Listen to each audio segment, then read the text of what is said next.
ఎక్కువ ఇసురుడు పోయి పొయ్యిలో పట్టాడు అబ్బాయి. ఏమైందమ్మా పొయ్యిలో పడితే? ఏమైంది కింద పైన గాలి. అది ఉయ్యాల పాట అంటే అట్ట పాడాలి. ఈ పాడుతుంటే వాళ్ళు ఊపుతున్నారు. అలా అమ్మాయికి ఎలా వచ్చి 5-6 మాసములు వచ్చేసరికి అరతనాల రంగమ్మదేవి తన భర్త గారి వద్దకు వచ్చి నాదా దేవి ప్రాణేశ్వర ఏంటో చెప్పు దేవి, ఆనాడు సంతానం లేని నాడు మనము మొక్కిన మొక్కుబడులు తెచ్చుకుని వద్దామా? మొక్కుబడులు? అవునాదా? ఏమేం మొక్కుబడులు దేవి? ఏమేం మొక్కుబడులు అంటావు ఇప్పుడు నాదా? ఆనాడు సంతానం లేని నాడు అమ్మాయి చేతట జోగి పళ్ళెము పట్టించి ఊరూరా తిరిగి తిరుపతి దేవస్థానం వెళదామని మొక్కున్నాము కదా నాదా. జోగి పళ్ళెం పట్టే వాళ్ళు ఎవరో తెలుసా దేవి? ఎవరు నాదా? చేతిలో చిల్లి కానీ లేని వారు జోగి పళ్ళెం పడతారు. అవునవును. మనకేంటి? అవును. అంటే కోట్లకు పడగలిగితే ఉన్నాం. అవును కదా. తిరుపతి దేవస్థానం వెళ్ళి 10,000 కానీ 10,000 కానీ 20,000 కానీ హుండీలో వెళ్తావు కానీ జోగి పళ్ళెం పట్టే ప్రసక్తే లేదు దేవి. అలాగైతే నాదా దేవి అమ్మాయి పేరిట తిరుమల తిరుపతి దేవస్థానం నందు ధ్వజస్తంభం ఎత్తిస్తారని మొక్కున్నారు కదా. అమ్మాయి పేరిట నీకు నాకు మన డోలకోడికి పప్పెటోడికి మొక్కుబడులంటే ఇలా ఉండాలి. ఇంకేమన్నా మొక్కుకున్నావా దేవి? నాదా చెప్పాను కదా అమ్మాయి పేరిట తిరుపతి దేవస్థానం నందు ధ్వజస్తంభం ఎత్తిస్తారని మొక్కున్నాము నాదా. దేవి మొక్కుబడులంటే ఇలా ఉండాలి, మన స్థాయికి తగ్గట్టుగా ఉన్నాయి అని చెప్పి రతనాల రంగమదేవి అంటూ ఉందట. ఆ మాటలు విన్నటువంటి శివరామయ్య గారు మన బాలేళ్ళ వద్దకు వెళ్ళి ఒరే సముద్రయ్య ఒరే సాగరయ్య రేపు వేకువజాముని 101 బండి కట్టుకొని తిరుపతి దేవస్థానానికి వెళ్ళాలి. వాళ్ళ సంగతి చూడండి అని చెప్పాడట. ఆ విధంగా 101 బండి కట్టుకుని ఏ విధంగా బయలుదేరి వెళ్తున్నారయ్యా? రామ రామ జయ రామ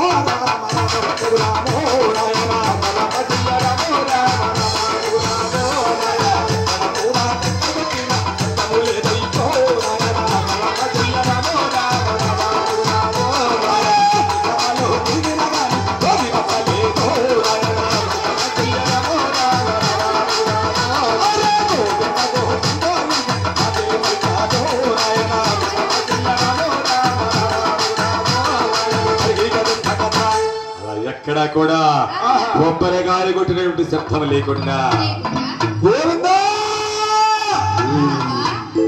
అని నామస్మరణ చేయకుండా ఎగువ తిరుపతికి బయలుదేరి వెళుతూ ఉన్నారట.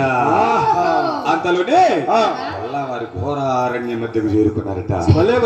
అంతలోనే శివరామయ్య గారు అక్కడ ఉన్నటువంటి బోయవారిని పిలిచి అయ్యా బోయలేరా, ఈవిడయ్యా తిరుపతి దేవస్థానం నందు ధ్వజస్తంభం ఎత్తిస్తారని మొక్కున్నది. కాబట్టి 1 రోజు కాదు 2 రోజులు కాదు 12 రోజులు గాలించైనా ఒక చక్కని వేపమానును కొట్టుకురండి అయ్యా అన్నారట. ఆ మాట ప్రకారం 12 మంది పోయేవారు కూడా 1 రోజు తిరిగారు 2 రోజులు తిరిగారు. అలా 12 రోజులు గాలించినా కానీ ధ్వజస్తంభమునకు సరిపడా మానవారికి దొరకలేదట. ఇక అంతలోనే పోయేవారు శివరామయ్య గారి వద్దకు వచ్చి అయ్యా శివరామయ్య గారు 12 రోజులు 12 రోజులు గాలించినా కానీ ధ్వజస్తంభమునకు సరిపడా మాను మాకు దొరకలేదయ్యా అన్నారు.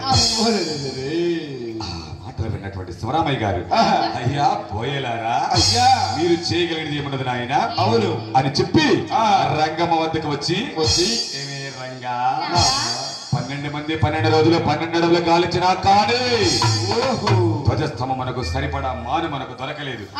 దీని తిరిగి వెళదాం పదవే అన్నాడట. మాటలు విన్నటువంటి రంగమ్మదేవి నాదా ఇంత దూరం వచ్చాము కాబట్టి తిరుపతి దేవస్థానానికి వెళ్ళి చక్కెర పొంగలైనా పెట్టుకుని వద్దాము కానీ వీరి తిరిగి వెళ్ళి ప్రసక్తి లేదు నా ధారదట. భార్య మాటలు కాదని శివరామయ్య గారు ఈ విధంగా బయలుదేరి వెళ్తున్నారయ్యా. రామ రామ జయ రామ రామ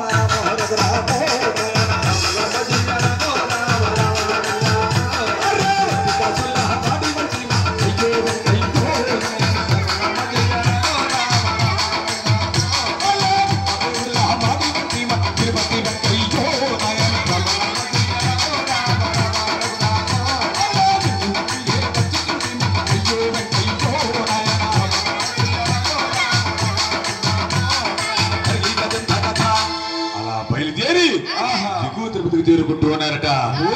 అంతలోనే దిగువ తిరుపతికి చేరుకున్నారట కొల్లవారు. అలా వస్తూ ఉన్న వారిని ఎవరు చూస్తారయ్యా? ఇంకెవరు నాయన? ఆ యొక్క శ్రీనివాసుడు చూసి వీరికి ధ్వజస్తంభమునకు సరిపడా మాను దొరకకుండా చేసినా కానీ నా దేవస్థానానికి వస్తూ ఉన్నారే అని చెప్పి ఒక మాను రూపముగా మారి మానులు కొలువై ఉన్నాడట శ్రీనివాసుడు. అలా ఉన్నటువంటి ఆ యొక్క మానుని ఎవరు చూస్తారయ్యా? ఇంకెవరు ఆయన? రతనాల రంగమ్మదేవి చూసి పోయేవారి వద్దకు వచ్చి అయ్యలారా, ఈ యొక్క మానులో ఏదైనా లోటుపాటులుంటే అవి నావి కాని మీవి కాదయ్యా, వీళ్ళు పెళ్ళగించండి అన్నట. ఆ మాటలు విన్నటువంటి 12 మంది పోయేవారు ఆ మానుని ఆ విధంగా పెళ్ళగిస్తూ ఉన్నారయ్యా. అయ్యా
రెండవ దప్పవే గాని పాలు నీళ్లు మూడవ దప్పవే గాని చీము నెత్తురులు ప్రవహిస్తూ ఉన్నాయట.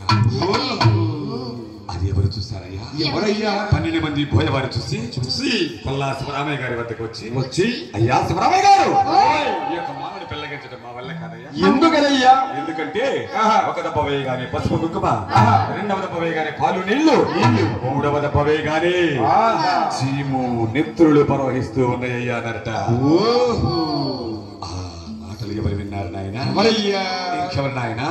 శివరామయ్య గారి విని రంగమ్మ వద్దకు వచ్చి ఏమే రంగా, ఈ యొక్క మానుని పెళ్ళగిస్తూ ఉంటే పాలు నీళ్లు పసుపు కుంకుమ చీము నెత్తురుల భాష లోక విడ్డూరంగా ఉంది కదే అన్నట.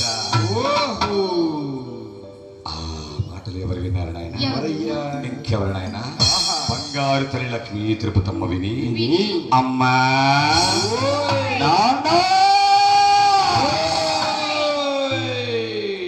ఈ యొక్క మానులు ఏదైనా లోటుపాటులుంటే అమ్మా అవి నావి కాని మీవి కాదమ్మా అని చెప్పి బంగారు లక్ష్మీ తిరుపతమ్మ బండారు పళ్ళెమ్మ చేత పట్టి ఆ శ్రీనివాసుడు ఈ విధంగా ధ్యానిస్తున్నదయ్యా.